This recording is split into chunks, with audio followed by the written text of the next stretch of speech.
guys, today I have a quick review for you on a foundation brush, and this one is by the No7 brand from Boots, and it was actually sent to me, and this is their new improved design.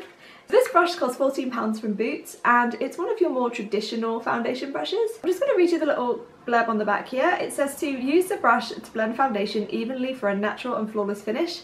Apply foundation to back of the hand and work a light, even coverage onto the bristles. Use smooth strokes to work the foundation onto the face and spread over the skin and blend seamlessly. So I'm just going to take it out of its little case here. It comes in one of those little Ziploc packaging. And this is the brush itself.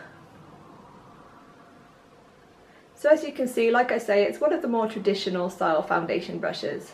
This has the No7 logo here, and then on the other side it just says foundation.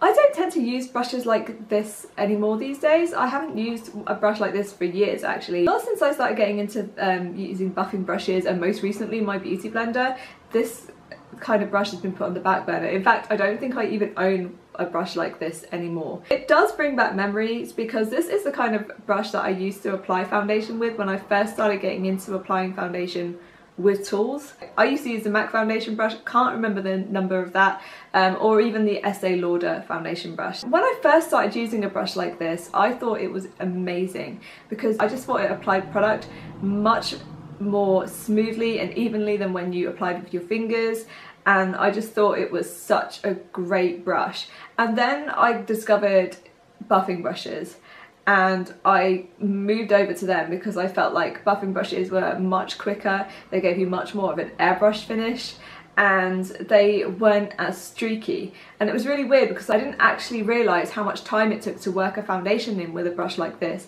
until I moved on to buffing brushes. So for example, these are the kind of brushes that I use to apply foundations. You've got the Real Techniques buffing brush, as you can see, very densely packed brush, and it just blends foundation product into your face beautifully. And also the Sigma F80, another very densely packed buffing brush. And I love these to apply foundation. I found them so much quicker than using your traditional paddle foundation brush. I much preferred the finish, and so this kind of brush kind of got left behind. I just abandoned it, to be honest. I completely neglected it. So when I got this through to try, I was pretty excited because I haven't, like I say, I haven't used anything like this for years. So I used the L'Oreal Tree Match with this foundation brush. What I did was I dipped this brush into the foundation on my hand rather than placing the foundation all over my face like I would with the traditional buffing brush.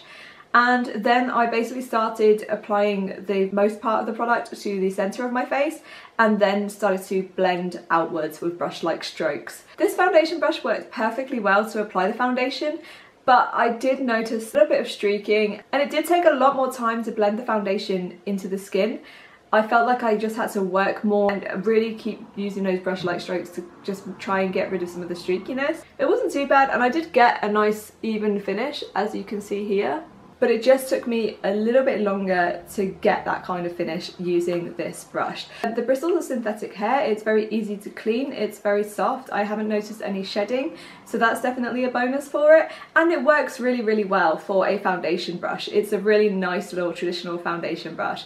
Personally for me, I find that it is too time consuming, and I can go from applying my foundation within under 5 minutes, it's almost taking up to 10 minutes just to apply it and try and get a really even finish from this. The other thing I will say with this kind of brush is if you're not too keen on too much coverage, just go very light with how much product you're placing on this brush, and just very lightly start to build up coverage, because if you apply too much you're going to get a fuller coverage with this kind of brush because it's just going to really paint it on. So that's just something else to look out for. But all in all, it is a really nice foundation brush, and for £14, I mean, that's probably more than half the price of a MAC foundation brush or an Estee Lauder foundation brush, and to be honest, I feel like it works just as well. If this is the kind of foundation brush that you like using, then I would definitely go and say check out the ones from No7 because it is a really nice brush. Personally for me, even though I will keep this one in my collection because I'm sure there are other uses that I can find for this kind of brush now, I will probably stick with brushes more like my buffing brush and my beauty blender as well. But that's just because it's my personal preference and I much prefer the finish with these kind of brushes, like I said through the video. It's nothing against this kind of brush at all, it works perfectly well. I just find that I have to work a little bit harder to get the kind of even more airbrush finish that I want.